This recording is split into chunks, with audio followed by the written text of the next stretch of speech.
Hello lads and ladies, and welcome back for another video. On the channel today is Barrow against Fleetwood Town.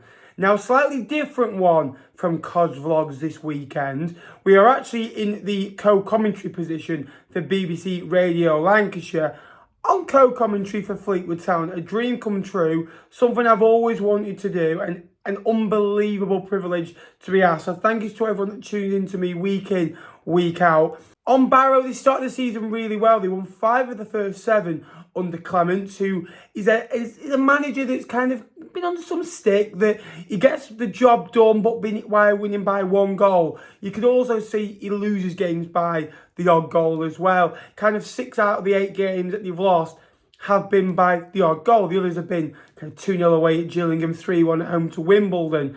Started really well, won 5 of the first 7. They drew with Swindon that they should have won in that period as well. Fleetwood have won 1 in 11. Need to start winning games of football. Questions will be asked. It was awful Monday, first half. The standard not there at all. It's been bad for a few weeks, but time to put that right. 4 games in 11 days. Hopefully starts with a victory today. If you're new to the channel, please like, please subscribe. We're on the road to 17,000 subscribers. Can we hit 200 likes? Massive like goal, 200 likes. Barrow away, wet, windy, cold, 12:30 kickoff, 4 days before Christmas. The shortest day of the year. Hopefully it's the shortest game of the year, if there's anything to go by the last few weeks. Swindon away, poor. Doncaster at home before that, poor. We've not been the same team. We're missing Elliot Bonds. It's clear to see. You're missing CJ through an injury as well. You're missing Mackenzie Hunt today through him being on international clearance. We don't win our next 2 games, there'll be questions asked. You can't go and win 1 in 14. I did say 3 weeks ago when we played Colchester at home, I said in these next 2 weeks we'll either go on a good run, a stalling run where we'll be in and around the playoffs, or a really bad one. We've gone on a bad one and it's not good. I'm worried at this moment in time. I really want Charlie Adam to succeed. I don't think a managerial change is needed. Phil Gittins, Barrow against Fleetwood today. What's been your thoughts on Fleetwood so far this season? Obviously you've seen it, kind of from a side angle, from the media angle. What's been your thoughts? 1 win in 11. Too many draws of late as well, in particular. The irony is when you've got Ryan Graydon and Ronan Coughlin up front, who between them have scored 15 goals in all competitions, people would look at that and think, well, that's a side who's actually doing quite well. The issue is they don't create enough chances. If they did, those 2 strikers have proven that they've got the ability to find the back of the net. So they don't create enough opportunities. There's maybe a bit of a lack of pace in the side. It's been frustrating, the draws. Do you think the draws will start, and the now defeats in recent weeks, will turn into victories? Because I don't think we're that far away. We've been showing against some teams we are a good side. Just maybe a bit of a lack of an overlap or a lack of a bit of pace. I do think they need a big victory, similar to the one that they got at Walsall, which proves they can do it. I think if they got a confidence boost in victory, so for instance somewhere like here today, then they have got that ability to go and kick on. And you've got to remember that the January transfer window is just around the corner. I think if they make the right acquisitions, then they can still have a good season. But we are at a point right now where it could go either way. Score prediction today? I fancy a 2-2 draw, if I'm being honest. Yeah. I can see us winning today 1-0. Header from a set piece just screams to me that they're very good from set pieces, like the Theo Vassell. Ready to welcome this afternoon's teams. Good afternoon, Phil. Expecting a really tough game, tight game, compact. I think they played 19 games. There's been a goal in every single game for Barrow this year, and they've blown teams away at times. In second half, that performance against Port Vale, I was a big fan of as well. But they can win games tightly as well, and Fleetwood have been the same this year. Just been getting unlucky, in recent weeks on the wrong side of score lines, and the style of football is being questioned here because it's not winning, whereas earlier this year it was. To Jackson, lifts it into the middle, bounces around the box, cuts the space, takes the shot, kicks the box. Effort comes in, back outside to Ben Jackson, tries to eventually. Yeah, Phil, difficult moments. You need to stick in games, really good to get out to the cross. Finlay Potter, excellent defensively as well. You know what you're going to get from Barrow, good. From those wide areas, and just got to go through this difficult period in the game early on. They have, and Ben Jackson, excellent. Played I think over 20 times in the Championship last year, 6 assists this year, showing his attacking presence there. And Fleetwood just got to get through this moment. I said a couple of minutes ago, Fleetwood need to get through difficult moments in this football match, and they did. They got out to the cross, they got out to a corner. David Harrington made a really, really good save. But again, it's that cross that Fleetwood don't deal with. Second balls again, and Barrow lead, deservedly so. They started off more energy, got balls into the box and asked questions, and Fleetwood have crumbled early on. Barrow pushing forward in numbers, and they're looking really threatening. Got to make sure you keep it down to 1 at this moment in time as Jackson puts the ball in. It's blocked out, but yeah, you've got to keep it down to 1. Fleetwood did well there the other day to keep it to 1-0 at half time, but really well and utilising the strengths on the fullbacks areas. Brilliant.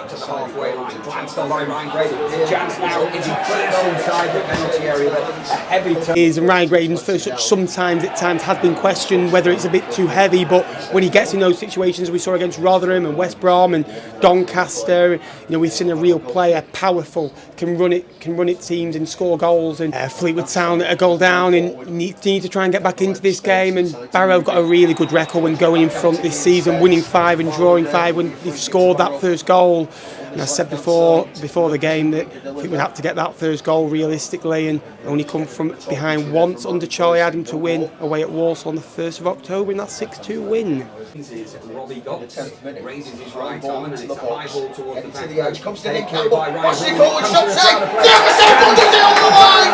And Barrow's got that second goal. Fleetwood needed to keep this game down to 1-0 while they're up against it, and if you don't laugh you'll cry at this moment in time for Fleetwood. 2-0 down here at Olker Street, and Barrow have been absolutely brilliant in this first half. Got crosses, caused their left hand side really well, and Ben Jackson on that side has caused us nothing but problems. They are, and I think Robbie Gotts in that midfield, he's absolutely running it. 25 years of age and was at Leeds as a young lad, and Emil Aqua there, absolute. Like you said before, 6'3", I think you said, causing us nothing but problems, and that's what they've got that we don't. Yeah, 100%. Barrow will be delighted with the start, winning 2-0, and Jackson there, not going well at this moment in time. And this is what they're going to have to do. Yeah, unfortunately, it started too late, and Charlie Adam will be absolutely fuming with that. You can't go 2-0 down, in any game, never mind away at Barrow, who have been strong at home over recent years as well. They've proven that. Well, it's brilliant from Phoenix, who runs and drives and runs at that Barrow defence. Actually, ball in Blackburn began his career at Accrington Stanley. Yeah, Fleetwood lacking movement off the ball. When players aren't on it, expecting it to the feet, we need more movement. Players need to kind of create gaps and ask Barrow questions. At this moment it's very static and lacklustre, I think, from Fleetwood. Very easy to play against. First half against Accrington was the same until the second half they came out with much more energy and were pressing and we're all over the place. They've not got the ball, the players. They look very still and there's no movement there. You're 2-0 down away at Barrow. To respin it, now it's Danny Mayer. Can he work a bit of magic? When crosses are coming in, there's not enough urgency in that box. There's not enough bodies in there. There's no questions being asked. One or two more questions. Been comfortable for Barrow? It has, and I think frustrations are building inside this stadium in the away end, and you can see a few arms up from the players and supporters as well. That when you're losing games and there's no real attacking output. Gale force from left to right, isn't it? It is, and I often say at Highbury the wind machine is on, the Highbury wind machine, and this is as bad as Swindon really, and better, quicker on the front foot, getting crossed into the box a lot quicker.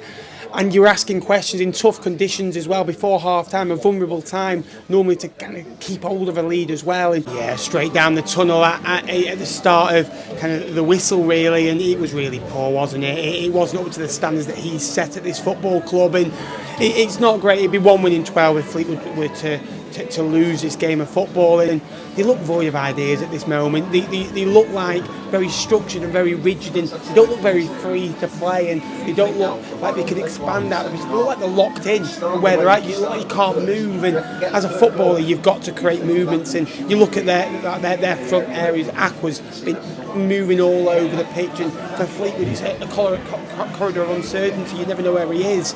So yeah, they've done the basics so well, and for Fleetwood, yeah, there's a lot of work to be done, and it could be the most important team talk of Charlie Adam's managerial reign. I said it to you at half time, didn't I? I think that Charlie Adam needed to make a statement. He did that on Monday evening by making 3. I think maybe 2 would have been enough on Monday. 3, he made a massive statement. it's worse than Monday because you're 2-0 down. Again, starting the second half, like they did the first half, not brilliantly, and Barrow on top. Because Barrow's still very much the team in the ascendancy. They are, and they've come out and they've played really quickly, and you can only give them credit for that. But for Fleetwood, have not been anywhere near the level, and they're struggling to get out. They're struggling to make a couple of passes. The basics of football are asking a side to get back into the game to draw it, or if not win it. They can't even make 3 or 4 passes, and there's no midfielders running forwards or playing forwards. Yeah, Aqua, brilliant yet again, holding it and again showing everything that Barrow have to what Fleetwood don't have. Big differences in this game between Fleetwood and Barrow is when they lose the ball, they're all for going to win it back as a team. Fleetwood, there's no real movement and no real desire to go and win the ball back, and that's alarming. To break through over on the left-hand side, the cross deflects behind, and it will occur in theme this afternoon, and it was Aqua stretching those neck muscles, and a good save by David Harrington, Ben. Yeah, I'm starting to get a bit fed up of mentioning Aqua's name. He's been brilliant, hasn't he? And a real physical unit, and that's what the Barrow fans love about him. He gives everything, he asks questions, and he wins you stuff that other strikers might not. With Vasily, breaks the Devonport for his attempted cross. Well, the execution of it is all wrong, and the ball sails over the. In terms of physical presence up there, the delivery there of the ball was poor. Next time today, take all travels on New Year's Day. Yeah, Aqua again on this far right hand side gets the ball. It's kind of a lofted pass out into this right hand side, and up against the Fleetwood man, and just kind of tussles him off so easily and just wins a nice cheap corner, and it gets Barrow up the pitch, it gets the Barrow fans singing and encouraging them on. But as a team collectively, the goalkeeper will take the flak, but in front of him they've not done enough to protect him or get a goal to kind of prevent the nil at the other end. Run to those Fleetwood supporters, they'll be bitterly disappointed with this, Ben. Yeah, they look round souls over there. They don't look happy at all, and up here I'm feeling it as well. It's not nice when your team's losing and put performances in like this, and it's not a nice viewing. But for Fleetwood, again, it can only get better. And to be perfectly honest, that sums up a bitterly disappointing afternoon for Charlie Adams, man. It does, and Charlie Adams straight over to the away fans, a couple of claps and down the tunnel and head down. I think that says everything you need to know. He spoke about body language. There's a man there that knows that his team and himself is going through a difficult moment and needs some help. Whether that's players in January, a bit of experience, backing, he almost feels like it's him against the world. And when you're in that situation, it can be really tough. Barrow are delighted that they've been on a bit of a bad run, and things have turned, things are smiling now at this football club.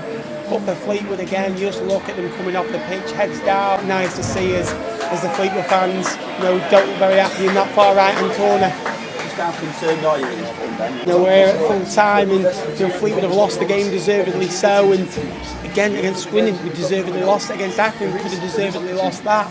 Doncaster deservedly lost, and even if you go back to the draws, the Colchester game, it was poor. The Bradford win, I thought the performance was poor after the opening 15 minutes.